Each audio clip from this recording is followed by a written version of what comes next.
Sir President.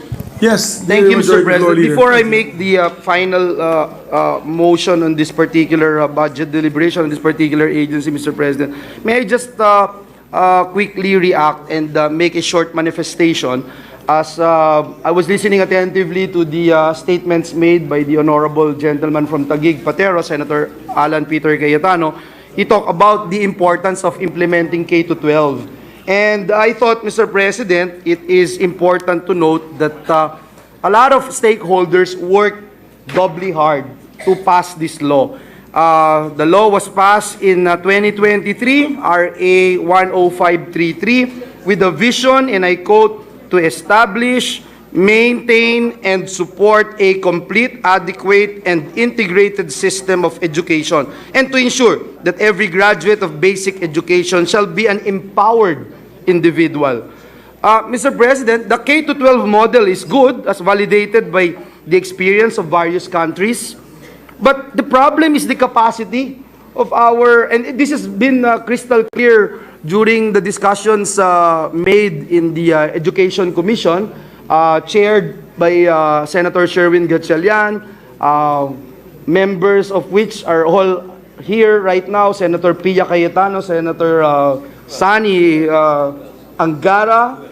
Yes. Yes, Mr. President. And the problem again, Mr. President, is the capacity of our educational system. Like TESDA, for instance, as made mention by Senator Gatchalian, it has no sufficient number of trainers and assessors. And that's why even if we continue to push for higher budget for this particular agency, but they don't have the capacity to produce. I mean, and I would love to see the figures that will be given to us by the agency, Mr. President, distinguished colleagues. For example, if you're just saying lack of funds, if we buy equipment, if we put up facilities, who will teach there, Mr. President, distinguished colleagues? And so this is very important, and I think in this particular case, we are deliberating on the budget of Deped. We maintain, Mr. President, that the K-12 program is a landmark educational reform and needs constant updating. And I will emphasize on that. It needs constant updating to keep up with the emerging issues. We need to keep moving forward, Mr. President, and not revert to old ways of doing things. And that's the main reason why there is Educational Commission. And right now, we are tasked of reviewing our educational system and ensure that we'll be able to give the best possible educational program to our country and people. Mr. President, let me also put into the record this representation's full support in the budget of the Department of Education.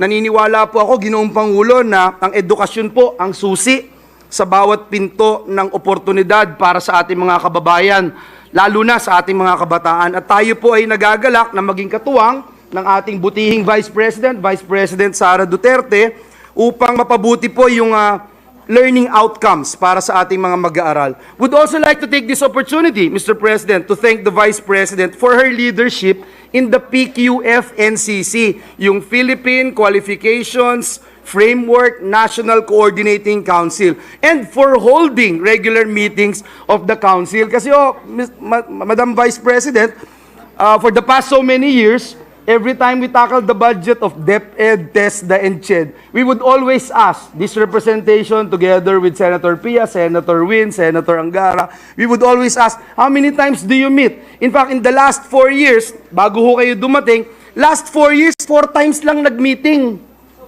Doon pong umupo si Vice President Sara, in a span of a year and a half, naka 4 meetings na po kaagad sila.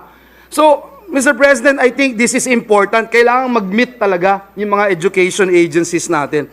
So we'd like to manifest that we are in full support, again, in the creation of Permanent Secretariat of the PQF-NCC. This was mentioned during the budget deliberation of Deped.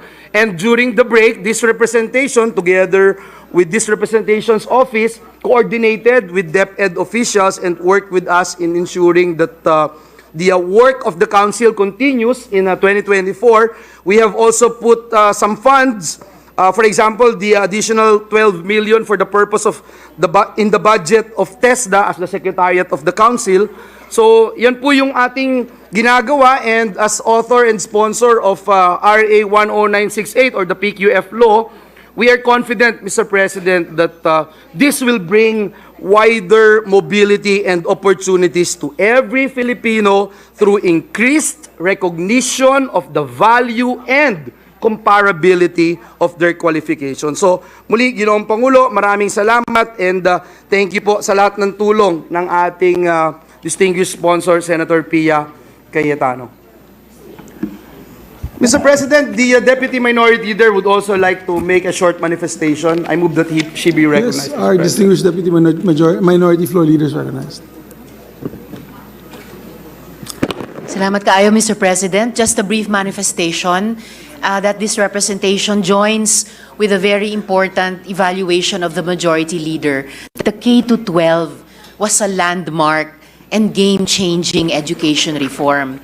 And in fact, even before the pandemic struck our country, sinasabi na rin po ng iba pa nating mga education reform advocates, kasunod ng K-12, dapat mayroon pa ngang mga kasunod pang education reforms on teacher training, on making sure that the numbers of school buildings, classrooms, etc. are sufficient, and many, many others.